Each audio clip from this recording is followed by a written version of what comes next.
gusto, Ricardo, te agradezco la oportunidad. En realidad, a ver, es una potestad que tiene el intendente, en este caso como director técnico de la Intendencia, de poder decidir qué contratos continúa y qué contratos no, en el arrendamiento de servicios. En este caso, las cooperativas, bajo un régimen comercial como cualquier otro, prestaban un servicio a la Intendencia de aseo urbano, puntualmente. Ese servicio para la Intendencia habíamos visto y habíamos sacado un poco del listado de egresos en ese sentido, y veíamos que era costoso, elevado en varios aspectos, en algún punto en el aspecto salarial, pero puntualmente también en el aspecto no salarial de lo que se componía el pago a las cooperativas. ¿Qué era esto? Cuando la cooperativa presupuesta el servicio de la Intendencia, le fija dos precios. Uno es por lo que refiere a los salarios, licencias, salarios y vacacionales y demás. Todas las cargas fiscales. Exacto, los aportes sociales, y otro es un rubro no salarial, que ahí va todo lo que refiere al funcionamiento de la cooperativa para prestar el servicio, por lo menos en teoría. ¿Por qué? Porque allí iría lo que son bolsas para residuos, escobas, máquinas, los carritos, en fin, la vestimenta, todo lo que implica la prestación directa del servicio. Y esos costos, durante los 5 años de la administración Pereira, redondearon a la cotización promedio del quinquenio $900.000. Veíamos que era un monto bastante elevado, sobre todo porque no tenía una justificación. Al momento en que esta Intendencia y desde esta oficina solicitamos saber en qué se iban esos dineros, primero que las cooperativas se pusieron bastante a la defensiva y no quisieron brindar la información, y después la Dirección de Hacienda, para hacer efectivo el pago, exigió los comprobantes. Bueno, vamos a ver en qué se paga, en qué se gasta. ¿Cómo ingresan esas cooperativas? Digo, ¿es una vinculación con el MIDES o directamente contratados por la Intendencia? Te redondeo esto último. Empezaron a ver en qué se gastaba. Cuando empezamos a exigir la Intendencia los comprobantes para poder pagar la partida extrasalarial, las cooperativas justificaban nunca más del 40% del monto ese extrasalarial. Entonces, en algunos meses, el ahorro de esa partida fueron hasta del 70% con alguna cooperativa puntual. Incluían, en algún caso, hasta alquileres de galpones o depósitos para dejar las cosas. Cuestión que a nosotros, como contratantes de ese servicio, no teníamos por qué cargar con el alquiler de un depósito que perfectamente podía ser utilizado para otra tarea que usara la cooperativa. Porque una cosa hay que decir, la cooperativa puede trabajar con varios proveedores, no necesariamente con la Intendencia.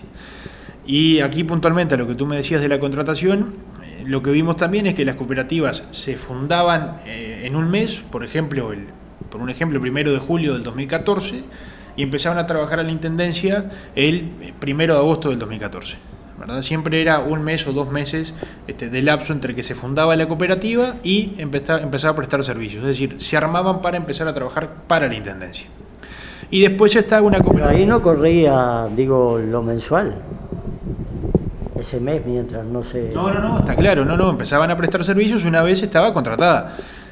Que siempre, por una cuestión histórica de la Intendencia, las resoluciones después tienen carácter retroactivo, porque empezaban a prestar servicios, no les había dado tiempo para hacer las resoluciones esos 2 meses, y eso es lo que veíamos. Muchas veces después se ajustaba para atrás a los efectos de que, las resoluciones de inicio o de contrato demoraban. Pero eso es una cuestión que incluso lo hemos hablado en oportunidades de la rendición de cuentas, demoras en los contratos y demás.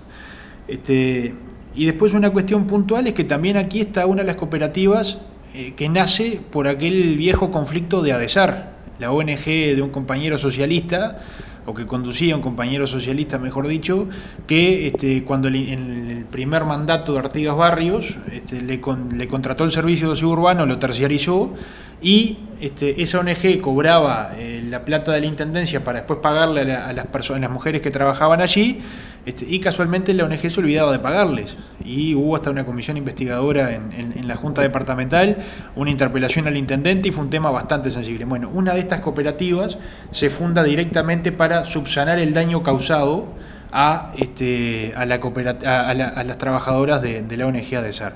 Entonces, yo creo que también ahí hay una cuestión muy importante. La oposición debería tener cuidado a la hora de empezar a hablar de estos temas, porque ellos sí que tienen un pasado bastante oscuro sobre el manejo de las terciarizaciones. ¿Cuántas cooperativas estamos hablando?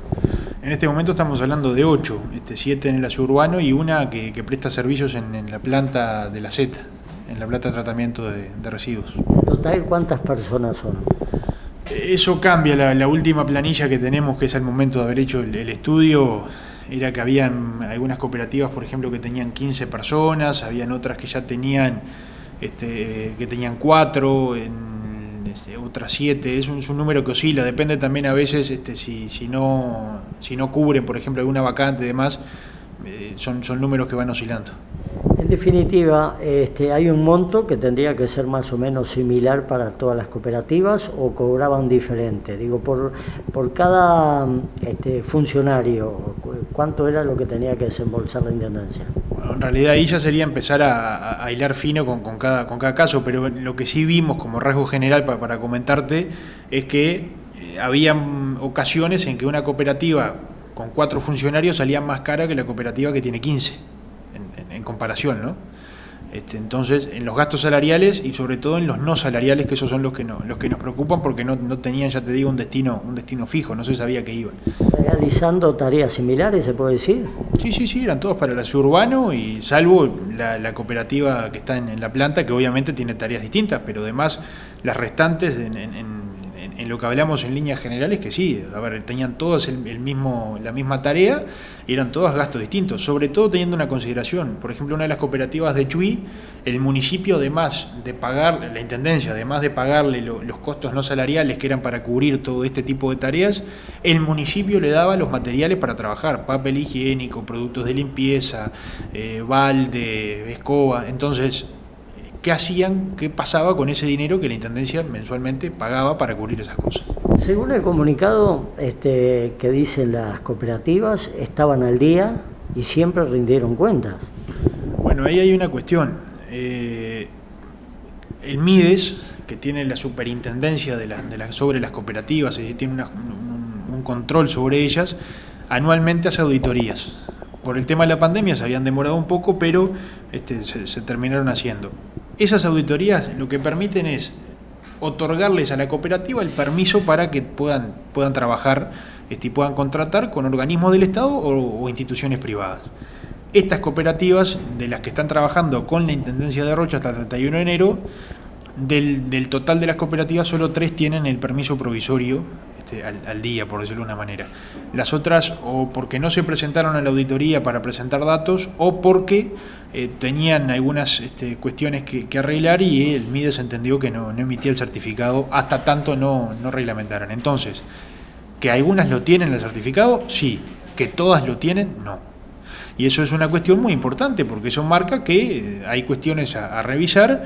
No digo que hayan irregularidades o cuestiones delictivas, no voy por ese camino, pero sí estoy en el hecho de que hay cuestiones a revisar que obviamente hacen también que la Intendencia opte por este camino. Camino que incluso también tomó, por ejemplo, con consideraciones muy distintas, Yamandu Orsi en Canelones.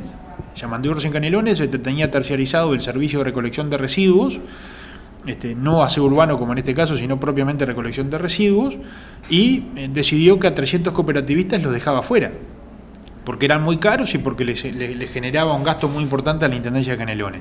Bueno, allá no he visto tanta preocupación por los actores políticos como pasa en este caso, sobre todo teniendo en cuenta que en este caso el gobierno de Rocha ha procurado que en la licitación que se está armando para gerenciamiento de recursos humanos, muchos de los, no todos, pero muchos de las personas que quedan ahora desvinculadas de estas cooperativas o de este contrato en realidad, puedan allí tener una acogida laboral.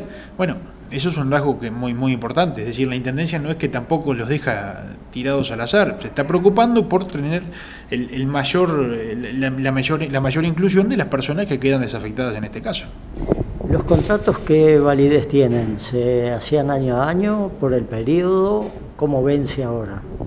Bueno, en realidad eran contratos, empezaron siendo semestrales y después comenzaron siendo anuales. Y la última renovación que hay es de la transición de gobierno, que se renovaron por 180 días. Después la pandemia obligó a seguir con las renovaciones por una cuestión social y por una cuestión también de servicio que estaba bastante complicado y que obviamente los primeros meses cuesta adaptarse y poder generar lo que uno ya tenía avisado. De este tema se está hablando hace mucho, no es que sea de ahora. Pero las renovaciones eran semestralmente al inicio y después anuales. En definitiva, hay un monto tipo de decir, bueno, ¿cuánto le salía a la Intendencia por cada funcionario que estaba en esa cooperativa? Porque hay que sumar lo que es salario más lo que son los elementos. Bastante más por encima de lo que sale un funcionario municipal, con los aportes salariales, con el tema de las compensaciones por las distintas compensaciones que se dan en el caso de manejo de tareas insalubres y demás, y con los aportes sociales. Y obviamente todos los insumos de trabajo. Eran bastante más. En este momento el número no lo recuerdo exacto, pero era un porcentaje bastante considerable que obviamente también llamó la atención, ¿no? Que normalmente cuando una institución, sobre todo pública, hace este tipo de terciarizaciones o hace este tipo de iniciativas de privatizar la recolección o alguna tarea puntual, es porque le sale más barato que tener el personal propio. En este caso era al revés, sale más caro tener este servicio que hacer todo esto con personal municipal. Acá viene la polémica que se plantea de decir, bueno, sí, nos sacan a nosotros porque va a venir una fundación que ya ha hecho trabajos para la Intendencia. Me imagino que debe ser la Fundación A Ganar. ¿Cuál es la posibilidad de que eso sea así o no? En realidad ahí no sé de dónde sacan ellos la afirmación. Yo hasta donde tengo conocimiento hay una licitación en marcha, todavía no está terminada, no hay una adjudicación formal y final hecha. Si ellos ya tienen el adelanto, manejan hasta más datos que nosotros. La idea acá, ya te digo, es optimizar los recursos. No es ni contra el sistema cooperativo, no es ni contra una cuestión filosófica contra las cooperativas, no es una cuestión política. Es lo mismo que se manejó desde el gobierno en el año pasado, que también se habló de este tema. Es una cuestión de prestar un servicio eficiente, con buenos costos, y que el contribuyente pueda ver sus recursos de la contribución y demás tributos que abona, utilizados de una buena manera. Con esos $900.000 que se gastaron en quién sabe qué durante los 5 años de la administración de Aníbal Pereira, ¿cuánto se podía haber hecho de carpeta asfáltica en barrios de Rocha o del departamento de Rocha?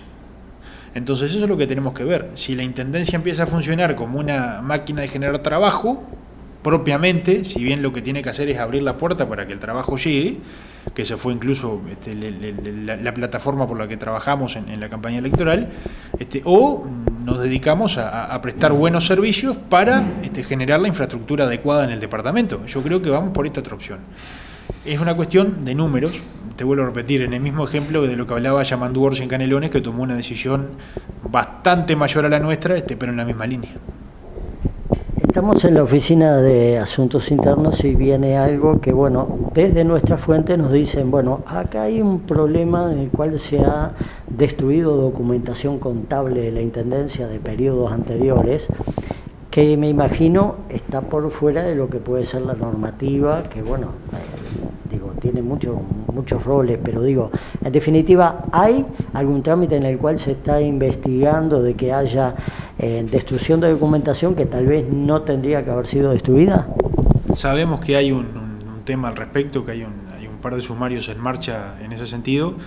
No tenemos más datos al respecto. Punto de mira. Periodismo con identidad.